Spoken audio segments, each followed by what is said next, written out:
Hello అండి, నేను మీ Tirumala. Welcome back to our channel Tirupalu Chinni's vlogs. ఈ రోజు వీడియోలో ఎంతో టేస్టీ అయిన చేపల ఇగురు అయితే నేను మీతో షేర్ చేసుకుంటానండి. పర్ఫెక్ట్ కొలతలతో పర్ఫెక్ట్ గా ఈ చేపల పులుసు యాజ్ ఇట్ ఈజ్ గా నేను చెప్పిన మెజర్మెంట్స్ వచ్చేయండి. చాలా చాలా బాగుంటుంది. ఫస్ట్ టైం చేసిన చాలా సూపర్ గా కుదురుతుందండి. అలాగే నోట్లో పెట్టుకుంటే వెన్నలాగా కరిగిపోతుంది. అంతే, ఎప్పుడు చేసినా ఇలాగే చేస్తారు. మీరు ఒక్కసారి ఇలా ట్రై చేశారంటే ఎప్పుడు ఇలాగే చేస్తారు. ఇంకెందుకు ఆలస్యం అండి, వీడియోలోకి వెళ్ళిపోదాం. ఈలోగా ఎవరైనా మన ఛానల్ని సబ్స్క్రైబ్ చేసుకొని వాళ్ళు ఉంటే ప్లీజ్ సబ్స్క్రైబ్ చేసుకోండి. సరేనండి, వీడియోలోకి వెళ్ళిపోదామా.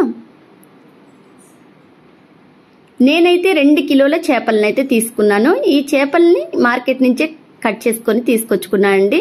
ఇంటికి వచ్చిన తర్వాత ఉప్పు పసుపు వేసి బాగా కడిగేసి పక్కన పెట్టుకున్నాను. దీనిలోకి క్వాంటిటీగా 200 గ్రాముల చింతపండు, 4 పెద్ద సైజు ఉల్లిపాయలను అయితే తీసుకున్నాను. ఇప్పుడు వీటినైతే చింతపండుని ఈ విధంగా ఒలుచుకొని ఏమన్నా ఉంటే నలకలు తీసేసుకొని వేడి వేడి నీళ్ళల్లో నానబెట్టుకోవాలి. తగినన్ని వాటర్ పోసి అయితే ఒక 10 నిమిషాల పాటు వేడి నీళ్ళలో నానబెట్టిన తర్వాత ఈలోగా ఉల్లిపాయలు కట్ చేసుకొని పక్కన పెట్టేసుకున్నానండి. ఈ చింతపండు పులుసు కూడా పిసికి పక్కన పెట్టేసుకున్నాను. ఇప్పుడు పొయ్యి మీద బాండీలు పెట్టుకుని వెన్నని 4 టేబుల్ స్పూన్లు యాడ్ చేస్తున్నాను. అదేవిధంగా ఆయిల్ కూడా 4 టేబుల్ స్పూన్లు అయితే యాడ్ చేస్తున్నాను. వెన్న అనేది ఉంటే ఖచ్చితంగా ఈ ఇగురికి అయితే చాలా అవసరం అండి, వేసుకోండి. ఆనియన్స్, అలాగే 4 పచ్చిమిర్చి, కొంచెం 2 రెమ్మల కరివేపాకు వేసుకుని కొంచెం ఫ్రై అవ్వనిస్తే సరిపోతుంది. బ్రౌనిష్ కలర్ రానవసరం లేదు. అలాగే కచ్చా పచ్చాగా దంచిన వెల్లుల్లి పేస్ట్ వేసుకొని కొంచెం ఫ్రై అవ్వనిచ్చిన తర్వాత దీంట్లోకి కావలసిన ఇంగ్రీడియంట్స్ అయితే వేసుకుంటున్నాను. చిటికెడు పసుపు, తగినంత కల్లు ఉప్పుని వేస్తున్నాను. మీ ఇష్టం, మామూలు ఉప్పునైనా యాడ్ చేసుకోవచ్చు. తగినంత కారం మీ క్వాంటిటీ తగ్గట్టు మీరు యాడ్ చేసుకోండి. నేను 4 టేబుల్ స్పూన్ల కారాన్ని అయితే వేసుకున్నాను. ఎందుకంటే మనం చింతపండుని వాడుతున్నాం కదా, ఆ పులుపుకి కారానికి పర్ఫెక్ట్గా సరిపోతుంది. ఇప్పుడు ఇలా కొంచెం వేగిన తర్వాత చింతపండు పులుసుని అయితే యాడ్ చేసుకోవాలి.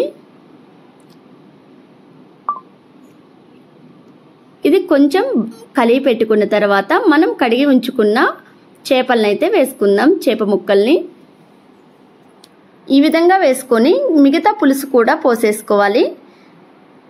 ఈ ముక్కలు మునిగే వరకు ఈ చింతపండు వాటర్ని యాడ్ చేయాలి, మామూలు వాటర్ని యాడ్ చేయకూడదు. చూడండి, కొంచెం బాయిల్ అయ్యే స్టేజ్కి వచ్చిన తర్వాత ఒకసారి ఇలా కలిపెట్టుకోవాలి. ఇలా కలిపెట్టుకోవాలి అంటే తిరిగి తిప్పని అవసరం లేదండి. కొంచెం అలా గెరెట్తో పెట్టుకుంటే చాలు. ఎక్కువ గెరెట్ తిప్పని అవసరం లేదు, ఎందుకంటే ముక్కలు చెదిరిపోతాయి కదా. ఈ చేపల కర్రీకి ఎక్కువ కలిపి పెట్టుకుంటూ ఉండకూడదండి. 1 గంట తర్వాత మీకు చూపిస్తున్నాను. ఈ ప్రాసెస్ మొత్తం ఖచ్చితంగా గంటన్నర పడుతుందండి. 1 గంట తర్వాత చూపిస్తున్నాను. వాటర్ అంతా ఇమికిపోయి కొంచెం వాటరే ఉంది కదా. ఈలోగా మనం పొయ్యి మీద ప్యాన్ పెట్టుకొని మసాలాను అయితే ప్రిపేర్ చేసుకుందాం. 1 టేబుల్ స్పూన్ మెంతులు, 2 ఇలాయచీ, చెక్క, 2 టేబుల్ స్పూన్ల ధనియాలు, 1 టేబుల్ స్పూన్ జీలకర్ర. ఇవి కొంచెం బ్రౌనిష్ కలర్ వచ్చేంత వరకు స్లో ఫ్లేమ్లో ఫ్రై చేసుకోవాలి. ఇలా ఫ్రై చేసుకున్న వాటిని మిక్సీ జార్లో వేసుకోవాలి, ఆరపెట్టుకోవాలి పక్కన.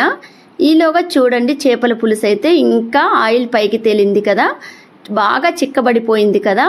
ఈ చిక్కబడిన దాంట్లో ఇప్పుడు మనం మిక్సీకి వేసి పెట్టుకున్న ఈ మసాలానైతే వెల్లుల్లి కూడా వేసుకొని పౌడర్ చేసుకున్నాను. ఈ మసాలానైతే వేసుకొని కొంచెం గెరిటితో కాకుండా చేత్తో బాండిల్ అలా ఇలా ఊపాలండి. అప్పుడే ఇది పర్ఫెక్ట్గా రెడీ అవుతుంది. మనం గెరిట పెడితే ముక్క చెదిరిపోయే అవకాశం ఎక్కువగా ఉంటుంది.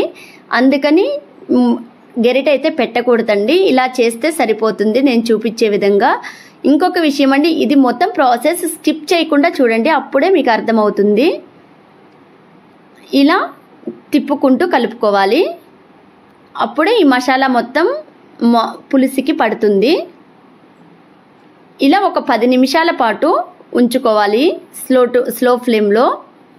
10 నిమిషాలకు ఒకసారి ఇలా తిప్పుతూ మనం ఒక అరగంట పాటు ఉడికించుకుంటే పర్ఫెక్ట్ అయిన చేపల ఇగురు అయితే రెడీ అయిపోతుందండి. చూడండి, ఆయిల్ అయితే పైకి తేలుతుంది కదా. ఇప్పుడు దీంట్లోకి నేను అసలు కొత్తిమీరని యాడ్ చేయటం లేదండి, అవసరమే లేదు. పూర్తిగా చిక్కబడిపోయింది కదా, స్టవ్ ఆఫ్ చేసుకొని సర్వ్ చేసుకోవటమే. ఇది ముందు రోజు కన్నా తర్వాత రోజు ఇంకా చాలా బాగుంటుందండి ఈ చేపల పులుసు. మీరు ఈ వీడియో చూస్తూ చేపల ఇగురునైతే ట్రై చేయండి, మీ ఫీడ్బ్యాక్ని నాతో షేర్ చేసుకోండి. అలాగే ఫస్ట్ టైం మన ఛానల్ని చూస్తున్నట్టయితే సబ్స్క్రైబ్ చేసుకోండి. మీ ఫ్రెండ్స్కి రిలేటివ్స్కి ఉపయోగపడుతుంది అనుకుంటే ఈ వీడియోని షేర్ చేయండి. నచ్చిందా? నచ్చితే ఒక లైక్ చేసి మన ఛానల్ని సబ్స్క్రైబ్ చేసుకోండి. Thank you for watching. Bye bye.